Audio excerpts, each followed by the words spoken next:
Hello everyone. It is my great honor to be able to blow the shofar today for our services. When I've done this in person, people always come up afterwards to ask questions and take a closer look, so we thought it might be a nice idea to do a little shofar demo. Before I start, you want to give it a try? Here. Oh yeah, I know you can't really try my shofar because, well, you know, with COVID-19 and everything, you don't really want your mouth on something my mouth was just on. You know. What? Oh yeah, that too, I guess. Well, that's all right. I'll just show you how it works. I'm going to show you three things. A little bit about how the shofar works as an instrument, how to blow it, and the three basic shofar calls used in Jewish high holiday services. You'll hear all three calls in today's service as well. The shofar is typically made from a ram's horn, but horns of other animals are sometimes used. Mine is from a kuddu. Kuddu shofars are a little longer and a bit more impressive to look at, but I got a kuddu shofar just because I think they sound better. The shofar is played pretty much like a trumpet. That's why trumpet players tend to make good shofar players. As with any wind instrument, the sound of the shofar comes from the vibration of the air inside the shofar, and the pitch is determined by how much air is being moved around. Every shofar has its own natural pitch, which we call the fundamental. Roughly speaking, the bigger the shofar, the lower its fundamental pitch will be. Whenever you make a pitch by vibrating something, like a violin string, or as with a shofar, a column of air, you get a series of pitches called the harmonic series. Hi, I think you might be getting a little too technical. You think maybe I could just demonstrate on my trumpet? Oh, hi. Yeah, I guess that'd be great. Nice shirt, by the way. Thanks. I literally have that exact same shirt. Well, yeah, think about it. Anyway, where were we? Right, fundamental pitch. This trumpet, like most trumpets, is pitched in B flat.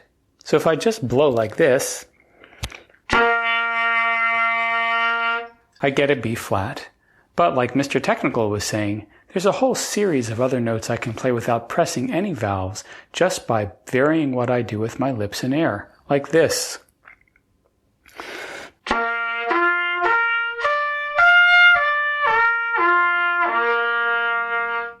can't play many tunes like that, but there are a few.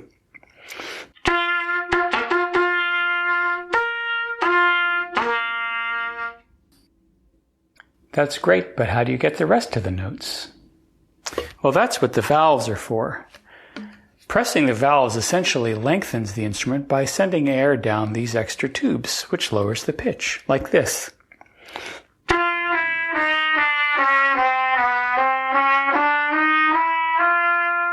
Thanks for that, but you might notice this shofar doesn't have any valves.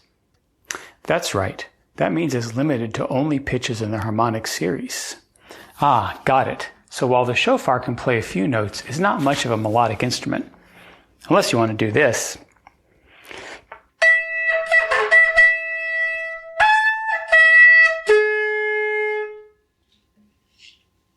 You know, there's something else my trumpet has that your shofar is missing. What's that? The mouthpiece.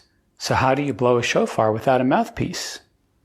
I'm glad you asked. It's pretty much the same as how you blow a trumpet or any other brass instrument. Most people think you make a buzzing with your lips, but it's not actually quite right.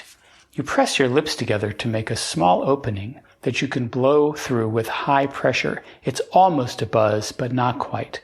Like this. See how little air it actually took to move the paper? By the way, you can play the trumpet without a mouthpiece. Try it.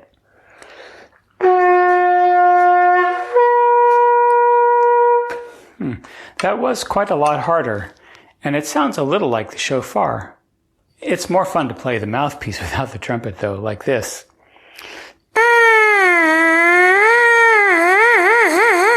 Okay, now you're just clowning around. Well, it's true that the shofar doesn't have a mouthpiece, but it does have a little carved out area that functions pretty much like a mouthpiece. Okay, well, let me just show you the 3 calls, and then we're done. Most shofar patterns are combinations of 3 basic calls. They are called tekiah, shivarim, and teruah. The tekiah is a long call. Tekiah.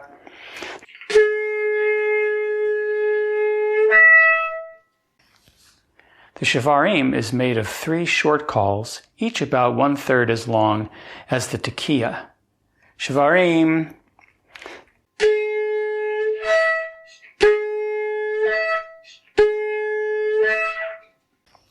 The teruah is 9 very short calls, each about 1/3 as long as the shivarim. Teruah.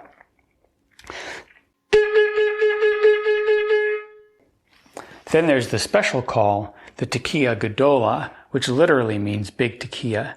That's the one where you hold it as long as you can. It's not a contest, but my record's about 35 seconds.